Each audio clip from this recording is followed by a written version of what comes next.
네, 전일제 코스피 지수는 2,400선을 내줬고 코스닥 지수는 2%대로 급락을 했습니다. 시장에서 다시 악재가 부각이 되는 모습이었고요. 전일 시장 하락 배경과 함께 그 안에서 또 급등한 특징주 위주로 종목에 대한 전략을 이 시간을 통해 정리해 보겠습니다. 펠리즈 투자 리서치 김민수 대표, 이베스트 투자증권 IM 영업팀 염승환 차장 나오셨습니다. 두 분 안녕하세요.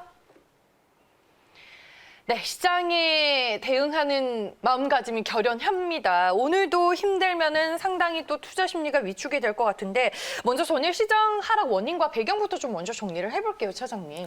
이거 사실 네. 뭐 어제 보니까 꼭 이거다라고 뭐 말할 수 있을 만한 뚜렷한 뭐 악재가 사실 뭐 네. 장중에 나왔던 건 아니고 그러니까 뭐 중국이라든가 이런 나라들도 좀 흔들리는 모습들이 나왔지만 오히려 일본 같은 경우는 오히려 또 견조했기 때문에 아시아 증시 전체적으로도 그렇게 큰 문제될 건 사실 없었습니다. 근데 이제 어제 보시면 좀 특징적이었던 게 코스피보다도 이 코스닥의 그 개별 기업들이 주가가 그냥 우후장 들어서면서 부러지는 흐름들이 나왔거든요. 그러니까 근데 그 이제 매매 내역들을 보니까 대부분 이제 기관 투자들 쪽에서 대규모 좀 매물을 좀 쏟아내면서 충격을 좀 받았던 것 같습니다. 특히 이제 많이 올랐던 뭐 5G라든가 또 반도체 뭐 같은 이제 IT 대표 기업들이 상당히 좀 크게 하락하는 모습이 나왔고, 그리고 오전부터 좀 셀트리온 그룹주들의 좀 주가 흐름이 굉장히 좀 안 좋았거든요. 근데 이제 오후장 들어서 셀트리온 헬스케어마저도 이렇게 추가적으로 좀 무너지는 모습이 나오다 보니까 바이오 전반적으로도 좀 그 계속해서 매물을 부르는 그런 좀 급락세가 계속 좀 오후장에 펼쳐졌던 것 같아요. 그래서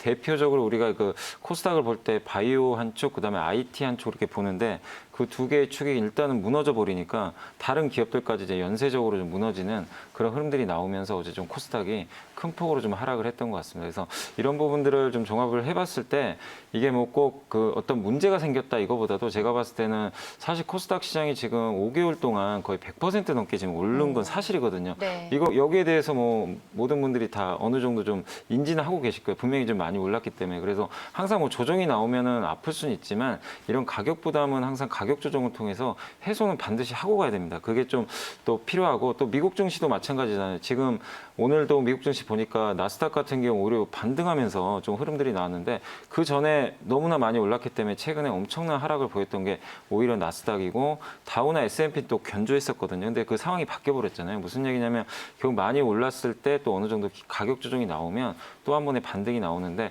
코스닥은 아직까지는 지금 그동안 보면 거의 오르기만 했지 그렇게 뭐 의미 있는 조정이 좀 나온 적이 없었거든요. 그래서 이번을 좀 계기로 해서 어느 정도 좀 가격 조정이 좀 나오기 시작했다라고 좀 보시면 좋을 것 같고, 그리고 투자들 또 마음속에 이게 코스닥이 좀 흔들리는 이유 중에 하나가 또 이 연말 또 대주주 양도 차익과세 네. 이게 결론이 나야 돼요. 뭐 어쨌든 3억이 됐건 10억이 됐건 결론이 나야 되는데 지금 기재부 쪽에서는 3억 그냥 밀고 나가는 분위기고 금융위 쪽에서는 일단 이제 주주들의 그 요구를 좀 받아들여서 기재부 쪽에 계속 요구를 하고 있거든요. 10억 좀 유지하라고. 그래서 이런 것들이 10월 달에 아마 좀 결론이 좀 난다라는 그런 얘기들이 있어요. 그래서 그게 좀 확실히 나줘야 코스닥 시장 좀 그 심리가 좀 완화될 가능성이 있습니다. 그래서 지금 상황에서는 코스닥이 제가 봤을 때는 바로 전고점을 다시 한번 좀 터치하기는 그 현실적으로 좀 체력도 좀 약해졌기 때문에 쉽지 않은 것 같습니다. 그래서 당분간은 좀 코스닥 시장은 좀 어려운 흐름이 좀 계속 전개될 가능성이 높아진 것 같습니다. 그러면 우리가 어떻게 뭐 현금에 대한 비중을 높여야 돼요? 지금 시장의 하락을 어떻게 대응해야 되나요, 대표님? 그냥 제 네. 스타일로 말씀드리겠습니다. 네. 일단 지난주부터 현금이 한 50% 이상 갖고 있는 상황 쪽에서 계속 강조드렸던 게 그런 흐름이죠. 연휴 전에 항상 지금까지 패턴을 보게 되면 주가가 올라서 끝난 적이 없었다라는 얘기죠. 그걸 아는데 이게 참 쉽지가 않아요, 매도하기가. 손이 안 나가죠. 맞아요. 네. 그러다 네. 보니까 그냥 조금 반등하지 않을까 반등하지 하다가 이제 고점에서 쭉 밀리는 현상이 나오는데 그걸 이제 먼저 대응하느냐 안 하느냐에 따라서 이제 수익률이 차이가 날 수밖에 없는데요. 근데 가장 중요한 부분들은 저는 내일 목요일 이후부터는 주가가 좀 밀렸다라고 하게 되면 다시 살 겁니다. 그래서 보통 연휴에 큰 변화 없다라고 하게 되면 오히려 주가는 반등 쪽으로 출발할 가능성이 높다는 쪽에서 그 단기 반등은 다시 노리겠다라는 입장 쪽으로 보셨으면 좋겠는데, 하지만 이제 지금 좀 긴 시각으로 본다라고 되면 차장님의 의견과 동일합니다. 네. 양도세 관련된 이슈에 대해서 중소형주는 또 부담을 받을 수밖에 없다. 게다가 또 저희 이제 9월 30일을 필두로 해서 또 9월 29일이죠. 또 트럼프 대통령과 바이든 후보의 이제 대선 토론이 있는 상황 쪽에서 네. 이제 본격적으로 대선 쪽으로 들어가죠. 그러다 보니까 아마 단기 반등은 낙폭이 커지게 되면 어떤 연휴 이후에서는 반등이 나올 텐데 그 부분에 대해서 지속적으로 나올지는 아직은 모르겠다라고 하게 되면 일단 저점은 노리고 다시 한번 수익은 챙기되 그 다음에 좀 연말까지 긴 시각은 이 어떤 양도세 이슈에 따라서 중소형주는 흔들릴 수 있다. 이 부분을 염두하시면서 비중을 좀 관리하시는 전략들이 필요하지 않을까. 이렇게 생각됩니다. 네, 알겠습니다. 일단은 뭐 단기적으로 추석이라는 연휴를 앞두고 그리고 연말까지 봤을 때는 대주주 양도세 이슈가 좀 중요한 부분이다라고 두 분께서 다 말씀을 해주셨습니다. 전체적인 시장을 우리가 어떤 그림으로 봐야 할지 먼저 얘기를 나눠봤고요. 이제 종목으로 집중을 해볼 텐데 전일 뭐 시장 하락 속에서도 또 가는 종목은 같습니다. 먼저 첫 번째로 볼 종목이 동아소시오홀딩스인데 이 자회사의 코로나19 백신 유통과 위탁 생산 수주 가능성이 부각이 되면서 전일 또 큰 폭으로 올랐습니다. 리포트도 나왔는데 리포트 내용도 한번 들여다볼게요. 네, 키움증권 허혜민 연구원의 보고서 내용입니다. 용마로지스는 동아소시오홀딩스의 100% 자회사로 뭐 의약품, 화장품 전문 물류회사 부문 국내 1위인데 최근에 콜드체인을 구축해서 타 물류회사에 비해서 영업이익률이 높은 편이다라고 보고서의 내용을 실었습니다. 일단은 뭐 자회사 모멘텀이 있는 것 같은데 신고가더라고요, 차장님. 그러니까 네. 이게 저도 이게 그 8월 달에 사실 한번 또 보고서가 나온 적이 있었어요. 내용은 네. 그러니까 바뀐 건 사실 없어요. 사실 바뀐 건 전혀 없는데 저도 그때도 사실 동아소시홀딩스를 되게 좀 좋게 봤었거든요. 워낙에 네. 그 지주 회사지만 알짜자 회사가 되게 많은 회사더라고요. 그래서 좀 관심 있게 봤는데 그러다 주가 또 안 갔는데 어제는 사실 뭐 내용이 그렇게 사실 이게 딱 우리가 들어가서 보면은 바뀐 건 전혀 없어요, 사실상. 근데 여기에 뭐가 들어갔냐? 코로나19 수혜주라는 게 갑자기 들어간 거예요. 이 보고서 내용을 보면 네. 이 용마로지스가 이제 그 의약품과 화장품을 이제 물류를 해주는 그런 이제 그 업체로 좀 보시면 좋을 것 같은데 여기서 이제 이 회사의 핵심 경쟁력 중에 하나가 콜드체인, 저온으로 유통을 하는 건데 이게 사실 뭐 코로나 백신이라든가 치료제가 상당히 또 저온에서 보관을 해야 된다고 하더라고요. 근데 그런 그 어떤 이제 내용이 안에 들어가 있다 보니까 투자자들이 이것도 코로나 수혜주였나 또 아마 이런 식으로 또 생각하셨던 것 같아요. 근데 그게 코로나 수혜를 받을지 안 받을지 사실 모르는 일입니다. 이게 용마로지스가 그런 어떤 치료제를 또 수주를 받을지도 우리가 알 수는 없는 상황인데 네. 사실 중요한 건 그건 아니라고 보거든요. 근데 어쨌든 어제는 그런 뭐 이벤트가 좀 갑자기 좀 발현이 돼가지고 주가가 좀 강히 튀지 않았나 이렇게 좀 보여지고 사실 용마로직스도 굉장히 좋은 기업이고 또 자회사 DM바이오도 CMO 사업을 하고 있거든요. 그래서 규모는 아직 작지만 어느 정도 의미 있는 성과가 나올 것으로 기대를 하고 있고 또 가장 좋은 게 ST팜 뭐 얼마 전에 네. 또 여기서 한번 말씀드린 대로 지금 RNA 치료제 관련한 이제 CMO를 하는 회사인데 세계 3대 업체 중에 하나예요. 그 회사 지분을 지금 30% 이상 갖고 있거든요. 그렇기 때문에 이 동아소시홀딩스가 상당히 이제 어떻게 보면 이제 예전에 동아제약 그룹이죠. 그쪽과 관련해서 자회사들이 굉장히 탄탄한 기업들이 밑에 다 깔려 있기 때문에 근데 그런 가치들이 항상 그렇지만 뭐 요즘에 LG화학 주주분들도 사실 좀 걱정하시는 게 이게 지주사로 이렇게 또 잡히게 되면 이게 가치를 제대로 인정을 못 받아요. 그러다 보니까 동아소시오도 지금 마찬가지로 이런 좋은 회사들이 있는데도 주가가 뭐 그동안 코로나 뭐 이벤트가 됐건 뭐 바이오주도 이렇게 올라갈 때도 철저하게 그냥 소외만 맞는 그런 모습들이 나왔습니다. 근데 뒤늦게나마 어쨌든 이유가 어찌됐건 이제 주가가 좀 모멘텀을 받기 시작했기 때문에 저는 뭐 계속해서 좀 상승하지 않을까 일단 이렇게 보고 있고 네. 자회사 지분 가치가 지금 1.7조 원이 넘어요. 뭐 순차익금 제외해도 최소한 아무리 못해도 1.3조 원 이상의 가치는 받아야 됩니다. 근데 지금 주가가 시총이 8천억밖에 안 되거든요. 그래서 여기서 최소한 저는 30-40% 상승 여력은 더 있다고 생각합니다. 그래서 좀 적극적으로 좀 밀릴 때마다 좀 비중 확대하셔가지고 계속 좀 장기 투자하는 전략 좀 말씀드려보겠습니다. 네, 추가 상승을 또 기대해 볼 수 있는 여러 가지 요인에 대해서 설명을 해주셨습니다. 다음 제약바이오주에서 한 종목 더 보겠습니다. 유한양행입니다. 유럽 종양학회 모멘텀이 전일 또 부각이 됐습니다. 유한양행은 주가 상승을 더 기대해도 괜찮을까요? 네, 제가 제약바이오 중에서 몇 안 되는 좋게 보는 회사 중에 하나인데요. 아, 그래요? 네. 네. 그중에서 지금 2018년도에 기술 수출 관련해서 얀센에 수출한 폐암 신약 관련된 쪽이 이 레이저 티닙인데 이쪽에서 성과가 나고 있습니다. 거기서 이제 지금 이제 병용한 쪽과 같이 보니까 뭐 아미반타맙이란 쪽과 같이 연결해서 병용 치료를 하겠다. 그래서 이제 글로벌 임상 3상이 국내에서 시장이 되는데 어제 허가를 받았었죠. 그러다 보니까 중요한 건 임상 3상입니다. 네. 그러니까 거의 이제 환자만 모아서 어느 정도 의미 있는 좀 규모가 큰 데이터만 확보되게 되면 바로 성과가 날 수 있는 부분들이죠. 그래서 다 왔다라는 생각도 들고 있는데 그러다 보니까 지난 2, 3까지 결과를 보게 되면은 병용투여 임상 결과가 20명 환자를 대상으로 했는데 모두 다 종양이 축소가 됐다고 합니다. 그래도 100%죠, 결과적으로는. 그러다 보니까 기대감이 상당히 높은 상황 쪽에서 이제 이렇게 되면은 상용화에 대한 속도가 높아질 수밖에 없다는 쪽도 눈여겨볼 수 있을 것 같고요. 그리고 특히 이번에 임상을 신청해서 주도하는 주도자가 한국 얀센입니다. 그러니까 즉 얀센이 주도를 한다는 얘기는 어느 정도 그만큼 기술력을 인정을 받았다는 쪽으로 볼 수 있는 상황들이고요.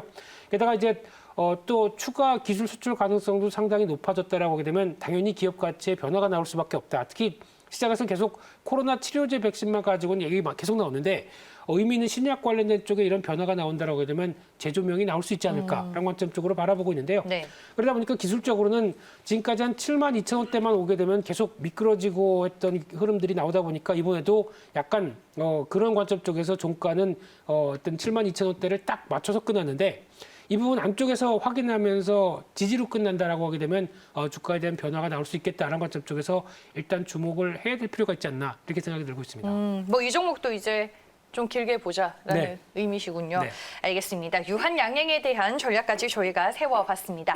다음 특징주는 첨보입니다. 적극적인 투자와 그에 따른 실적 전망 속에 전일 또 장중에 52주 신고가를 경신했고요. 리포트 내용도 한번 들여다보겠습니다. 투자 확대로 성장세가 지속될 것으로 전망이 되고 있습니다. 신한금융투자 오광호 연구원의 보고서 내용인데요. 2차 전지 시장 패러다임 변화에 따라서 신제품 개발도 지금 한창인데 적극적인 생산 능력, 즉 캐파 중솔로 향후 성장 스토리를 기대해 볼 만한 종목이다라고 평가를 하고 있습니다. 전일 근데 이제 21만 원까지 갔다가 조금 상승폭을 축소했더라고요. 향후 전망 어떻게 보세요, 차장님? 첨보는 뭐 워낙 정말 뭐 매력적인 기업입니다. 정말 네. 기업인데 이제 주가는 사실 비싸진 건 사실이에요. 뭐 지금 시총 2조 원까지 왔기 때문에 네. 좀 비싸진 건 사실이지만 이게 이제 전해질이라는 게 많은 분들이 사실 이거 좀 용어들 되게 헷갈려 하시더라고요. 저도 이게 한 번씩 얘기하다 보면 전해질 많이 헷갈리기도 하는데 어쨌든 이제 양극과 음극이 있고 이제 양극에서 리튬이온이 이쪽으로 이제 그 음극으로 갈 때 그때 이제 충전이 되는 게 이제 바로 이제 2차 전지의 이제 원리인데 그때 이제 그 전해액이 리튬 이온을 이제 잘 이동하게 해주는 건데 그 전해액에서 역시 그 전해질이 들어가서 어떤 뭐 여러 가지 뭐 충전할 때 좀 도움을 주는 또 수명이라든가 이런 좀 안정성을 좀 책임져 주는 게 바로 전해질이라고 좀 보시면 좋을 것 같은데 이 전해질을 만드는 업체들이 전 세계적으로 그렇게 많지가 않아요. 국내에도 그렇게 뭐 후성이나 뭐 첨보 정도 우리가 좀 꼽을 수 네. 있는 정도고 그리고 대부분 또 일본 업체들이 또 중요한 품목들을 독점을 좀 하고 있다 보니까 그런 면에서 좀 한국 기업들이 좀 국산화할 수 있다는 그런 수혜가 좀 계속해서 이렇게 나오면서 긍정적인 모멘텀으로 좀 작용한 것 같습니다. 특히 이제 첨보 같은 경우는 뭐 세 가지 뭐 L, P, D 이런 이제 그 우리가 흔히 말하는 이제 그 전해질 첨가제 한 3가지 정도가 있는데 이것들을 다 지금 골고루 생산을 하고 있어요. 그중에서 특히 이제 D 첨가제가 일본 기업들이 좀 독점적으로 하고 있는 건데 이 회사 같은 경우 이제 F 첨가제라고 뭐 수명이라든가 이제 고출력에 관련된 그런 부분들을 좀 향상시켜주는 이 첨가제라고 좀 보시면 좋을 것 같은데 흔히 뭐 어떤 증권사 보고서 보니까 마법의 가루라고 또 이렇게 불리더라고요. 네. 뭐 그만큼 이게 들어가면 뭐 전지의 뭐 수명이라든가 출력을 어쨌든 뭐 획기적이까지는 아니더라도 어느 정도 좀 개선을 시켜줄 수 있는데 결국에 공급이 어쨌든 부족한 상태예요. 그러다 보니까 수요는 늘어나고 그런 상황에서 이번에 증설을 통해서 또 계속해서 내년, 내후년까지 성장을 보여주다 보니까 주가 이렇게 강하게 가는 거 아닌가 이렇게 보여집니다. 제가 뭐 너무 좋은 얘기만 좀 해드렸지만 주가 측면에서는 저는 좀 너무 많이 이런 것들이 긍정적으로 반영만 된 것 같아요. 그래서 지금은 저도 뭐 좋은 기업이라고 생각하지만 네. 가격 면에서는 좀 비중 축소 의견 좀 드리고 싶습니다. 향후 성장 스토리는 역시나 뭐 기대해볼 만한데 네. 지금 주가가 놓여있는 위치가 다소 부담스럽기는 하다라고 조언을 해주셨습니다. 한 종목 더 볼게요. 넥센타이어인데 미국 전기차 기업에 이제 타이어를 공급한다라는 소식에 전일 주가 흐름이 좋았습니다. 전기차 모멘텀이 더해지는 건가요? 네, 자동차 쪽은 관심 있게 보셔야죠. 네. 지금 그래도 주도 섹터인데 상반기 대비해서는 하반기 회복한다. 이런 시나리오다 보니까 관련된 타이어주도 변화가 나올 가능성이 높다는 쪽으로 바라보고 있는데 그중에서 어제 나왔던 얘기를 보게 되면 카누라고 하네요. 네, 사진 보셨어요? 네, 봤습니다. 하단부에 보게 되면 네. 보드 같이 이렇게 그림이 그려져 있다고 그래서 어떻게 보면 좀 팬시하다. 뭐 이런 쪽으로 얘기가 나오고 있는데 네. 근데 제가 보기에는 여기에 이제 타이어를 공급하는데 중요한 거는 얼만큼 또 얼마나 규모를 가지고 공급하는지 아직 알려지지 않았습니다. 이게 더 중요하죠.